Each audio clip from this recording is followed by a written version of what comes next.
में भी देखते आए हैं और हमेशा इस बात पे शायद कहते हैं ना, कभी कभार आप एनवियस फील करते हैं इस बात पे, the kind of respect that everyone gives to each other, वो जो लेवल ऑफ रिस्पेक्ट है ना, ऐसा नहीं है कि उनके आपस में डिफरेंसेस नहीं होते हैं आपस में डिफरेंसेस, बट जब वो बड़े ग्रेटर स्टेज पे आते हैं वो लेवल ऑफ रिस्पेक्ट जो दिखता है एक दूसरे के लिए। एंड साथ ही साथ क्योंकि संजू सैमसन की कल अभी बात कर रहे थे तौसीफ साहब, कल संजू सैमसन जो है वो अपने इंटरव्यू में कहते हैं कि जब उन पे बुरा वक्त आया तो it was Sachin Tendulkar who backed him, who supported him, और वर्ल्ड कप में जब वो मैच खेलने की अपॉर्चुनिटी मिली संजू सैमसन को, और कल भी यानी before the final Sachin Tendulkar called him और उनकी हौसला अफजाई की। कितना इंपॉर्टेंट होता है ये एक प्लेयर के लिए, और जिस लेवल पे सचिन तेंदुलकर को माना जाता है। फिर मेरे ख्याल में तो ये जो सैमसंग ने बात की है, रिस्पेक्ट देते हैं वो लोग, अपने सीनियर्स को बहुत इज्जत देते हैं और सीखते हैं, कोई मुश्किल होती है और वो इतनी अच्छी बात होती है, वो सीनियर्स उनके साथ बात भी करते हैं, ठीक है ना। हमारे यहाँ हम भी फोन कर लेते हैं, हम भी बात करते हैं, लेकिन वो ये चाहते हैं कि बस हमें जो है वो हम नहीं भी कर रहे हमें तब भी सपोर्ट करे, हम अच्छा नहीं कर रहे, हम सीख नहीं रहे, हम बेहतरीन नहीं लेके आ रहे, हमें फिर भी सपोर्ट करे शायद अफरीदी टीवी पे बैठ के। ये पॉसिबल नहीं है सवेरा, नहीं ऐसा तो हो ही नहीं सकता ना। ये जो संजू साहब हैं, इसमें एक और भी स्टेटमेंट इनकी आई थी कि 2024 में इनको बिल्कुल भी एक मैच नहीं खिलाया गया था, और इन्होंने कुछ हवाला भी दिया, इस मैच से पहले ये गए हैं सचिन तेंदुलकर साहब के पास मशवरा लेने। और वैसे भी भगवान कहा जाता है ना क्रिकेट का इंडिया में, अब ग्रेट प्लेयर है ना सर। अब मुझे ना यहाँ पे क्योंकि हम कंपैरिजन भी कर रहे हैं, साथ साथ जाहिर है जरूरी भी है, मुआवजा करना भी बड़ा जरूरी है। पाकिस्तान में एक से बढ़कर एक लेजेंड मौजूद है, मैं अगर नाम लेने में हूँ तो शायद प्रोग्राम खत्म हो जाए, इतने सारे यहाँ पर प्लेयर्स बहुत है।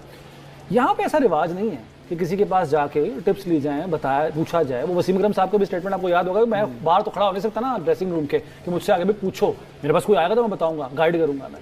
सर यहाँ पे अफसोस की बात है, यहाँ पे जो किसी शहर के अंदर मैचेस होते हैं, जिस शहर में, वहाँ के स्टार प्लेयर को भी ग्राउंड में इनवाइट नहीं किया जाता। भाई क्या आप कह रहे हैं कि उसकी कोचिंग ले लें?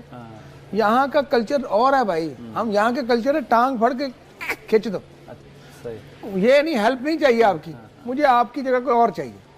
भाई देखें, अगर आपको को भूख लगी है ना तो आपको खुद जाना पड़ेगा खाने के पास, खाने को बाद नहीं देंगे आप मेरे पास आओ ना, वो नहीं आएंगे, आपको जाना है। तो जाहिर ही बात, तो अगर किसी को कोई प्रॉब्लम है, कोई परेशानी है, आ जाती प्रॉब्लम परेशानी आ जाती है, वो दूर करने के लिए आपको कुछ ना कुछ सीखना पड़ता है, किसी से हेल्प लेनी पड़ती है, कोचेस से हेल्प लेनी पड़ती है, और आपको बेहतर, अपने आप को बेहतर करने के लिए आपको खुद भी जोर लगाना पड़ता है। सही है, ये नहीं है कि आप हाथ पे हाथ रख के उसको सारा टूर्नामेंट बाहर बैठाई रखा। पहला आप जैसे ही उसको चांस मिला है 200+ स्ट्राइक रेट के साथ उसने बैटिंग की और 3 मैचेस में उन्होंने 89, 95 रन बनाए।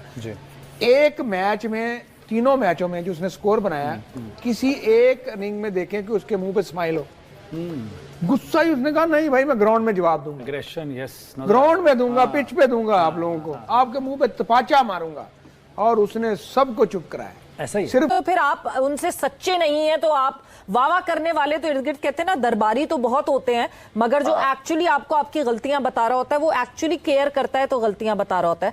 And the kind of contributions, हम मैं बार बार बात करती हूँ कि इंडियन फॉर्मर प्लेयर्स की कॉन्ट्रीब्यूशन हमें दिखती है। हम अभी अभिषेक शर्मा की बात करते हैं तो हमारे जहन में फौरन युवराज का नाम आ जाता है, because the kind of time that he invested in that boy. हमें ये चीजें यहाँ क्यों नहीं दिखती? हमें वो देख ही नहीं सकती सवेरा, हमें यूज ही नहीं किया जाता, हमारे एक्स क्रिकेटर्स को यूज ही नहीं किया जाता कुछ सवेरा। अगर आप जब तक ये 7-8 लड़कों का जो आपने एक सर्कल बनाया हुआ है ना, कोचिंग का, सिलेक्शन कमेटी का, जब तक इस सर्कल से आप बाहर नहीं निकलेंगे ना, आपको कुछ मिल ही नहीं सकता नया। बिल्कुल बिल्कुल, आपने कुछ लोग बनाए हुए हैं, कुछ 2-3 कमेंटेटर हैं, कुछ क्रिकेटर्स हैं जो वहीं रहते हैं, उसी के सर्कल में घूमते हैं, उनके बच्चे भी वहीं क्रिकेट अकेडमियों में खेल के बड़े हो गए, बस वो एक सर्कल है, उसी के अंदर घूम रहे हैं। सवेरा हमारे कुछ बोर्ड मेंबर हैं, वो चाहते हैं कि उनको हम शुरू में, ठीक है मेरी एक आदत है, हम सबको सपोर्ट करते हैं, लेकिन वो चाहते हैं कि हम अपने निकम्मापन, जब हमें काम नहीं आता और काम नहीं कर सकते, वो चाहते हैं तब भी टीवी पे बैठ के हम उनकी तारीफें करते रहें, ठीक है ना। बात यह है कि अगर इंडिया की बात करें तो वो एक कौम है, जी। ठीक है, आपस में मसले मसाइल उनके, ठीक है, हर ड्रेसिंग रूम, इवन के गोरों में भी ये चीजें चलती हैं, लेकिन जब बात मुल्क की आ जाती है और ग्राउंड में जब वो उतरते हैं तो बस उनके लिए सब कुछ साइड पे है। वो बाद में हम मसले हल कर लेंगे, पहले बात उससे बड़ी चीज की बात है, वो है मुल्क आपका। तो ये वो लोग होते हैं, ये वो प्रोफेशनलिज्म है जो मुल्क के नाम पे आखिरी कॉम्प्रोमाइज किसी चीज को नहीं वो। तो वो वही बात है ना फिर कि अपनी लॉबी, जब तक अपनी एक लॉबी बनाई हुई है ना आपने, और जब तक अपनी लॉबी से बाहर नहीं निकलेंगे चीजें सही नहीं हो सकेंगी।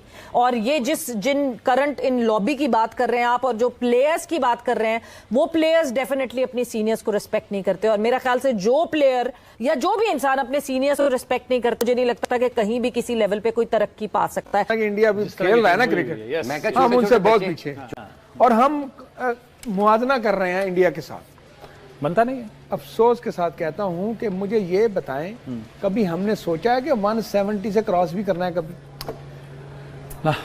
भाई हम वो माइंडसेट जो होना चाहिए वो आज हमें इंडिया का नजर आया स्टार्ट से। जब उन्होंने आजकल तो मोटरसाइकिल 170 सीडी 70 से 125 पे चलेगी, तो हम तो उसी खड़े 70 पे ही हैं। उससे भी नीचे आ गए ना। हमने मुआवजा जरूर करें आप अपना, मगर उस तरीके से करें कि कुछ पता भी चले, सीखने से। देखें क्रिकेट से वो बहुत आगे हैं। अब इंडिया की बॉलिंग और न्यूजीलैंड की बॉलिंग, न्यूजीलैंड ने फर्स्ट हाफ में स्लो वन किया ही नहीं। सर वो तो अलग है ना, उनको स्पिनर बिठा के जेकब डफी को लेकर आए हैं वो, डफी को भी लिया, बट अब इंडिया की अगर मैं बॉलिंग की बात करूं, बुमराह ने first ball slow one start किया। उसने पिच को रीड करते हुए उसने कहा मैंने तेज करनी ही नहीं है, जो मर्जी कर लो जी, और उसने सारे के सारे स्लो वन पे आउट किए। और सेमीफाइनल में हैरी ब्रूक को आउट किया पहली बॉल पे, और अब उसने रचिन को आउट किया। मतलब कि आज 4 आउट उसने किए, 4 के 4 स्लो वन पे। ये होता है इंटेलिजेंट बॉलर, ये होता है पिच को रीड करने वाले बॉलर। एकदम दिमाग में भाई तेज नहीं करनी, यहाँ स्लो पकड़ी नहीं जाती, मैं क्यों तेज करूं? तो हमको बिल्कुल उसको अच्छा कहेंगे, वो हम बाकी चीजों से हट के। तो आई थिंक मेरा ख्याल है कि इंडियन जो है इस वक्त, इंडियन जो है टॉप, मैं समझता हूँ, और टॉप क्लास क्रिकेट खेल रहे हैं वो। और जाहिर है उसको हम ये नहीं कहेंगे कि अपनी कंट्री में खेल रहे हैं, तो अपनी कंट्री में हारे भी हैं पूरी तरह वो टेस्ट मैच वगैरह, बट उनकी जो एक उन्होंने जो प्लान किया हुआ है वो उसको देख रहे हैं। उनके पास बैकअप भी बाहर बैठा हुआ है, उनके पास लोग बैठे हुए हैं सारे बाहर। तो आई थिंक यही एक कामयाबी है। तौसीफ साहब, क्या ये कहना बहुत जल्दबाजी होगी अभी कि India at least wide ball cricket में जो है वो उस पॉइंट पे पहुंच गया है जहां हम एक टाइम पे वेस्ट इंडीज को कहा करते थे या जहां हम ऑस्ट्रेलिया को कहा करते थे? क्या ये एरा टीम इंडिया का है?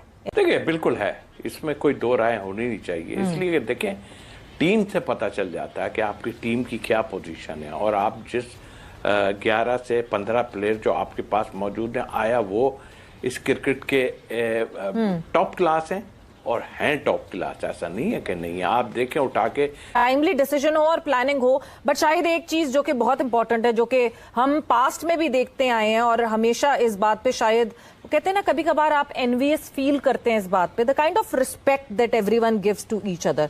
वो जो लेवल ऑफ रिस्पेक्ट है ना, ऐसा नहीं है कि उनके आपस में डिफरेंस, मतलब वो वाला मजा, कितना मजा होता है कि जब आप अपने ही मुल्क में इतनी बड़ी आवाम, इतने सारे स्पेक्टेटर्स के सामने ट्रॉफी लिफ्ट करें। ये वो ख्वाब था जो 2023 में पूरा नहीं हो सका था इंडिया का, और इस दफा T20 फॉर्मेट में पूरा। जय हिंद दोस्तों, आपको ज्ञात होगा कि पाकिस्तान और पाकिस्तान की मीडिया भारत के बगैर अपना खाना पानी चला ही नहीं सकते। पाकिस्तानी यूट्यूबर्स हो, उनकी मेन मीडिया हो, या उनके मीडिया पर्सनल्स जो कि यूट्यूब पर बैठकर ही अपना दाल भात चलाते हैं, उनको भारत के बगैर कुछ भी दिखाई या समझ में नहीं आता है। इन लोगों की मजबूरी ये है कि भारत को मन से घृणा करने के बाद भी भारत की प्रशंसा करनी पड़ती है और कुछ न कुछ सकारात्मक बोलना पड़ता है। हालांकि इनके चेहरे के हाव भाव से हमें पता चल जाता है कि ये जो बोल रहे हैं उस सब पर इनका विश्वास बिल्कुल नहीं होता। जहाँ तक बात रही पाकिस्तानी मीडिया और यूट्यूब चैनल्स की, भारत के बगैर इनका दाना पानी चल ही नहीं सकता। ये जब तक भारत को कोस न ले और या भारत की कुछ कमियां न बता दें, इनका काम चलता ही नहीं है। मनोरंजन का क्षेत्र हो या बात हो खेल जगत की, चाहे विज्ञान का क्षेत्र हो, चाहे पॉलिटिकल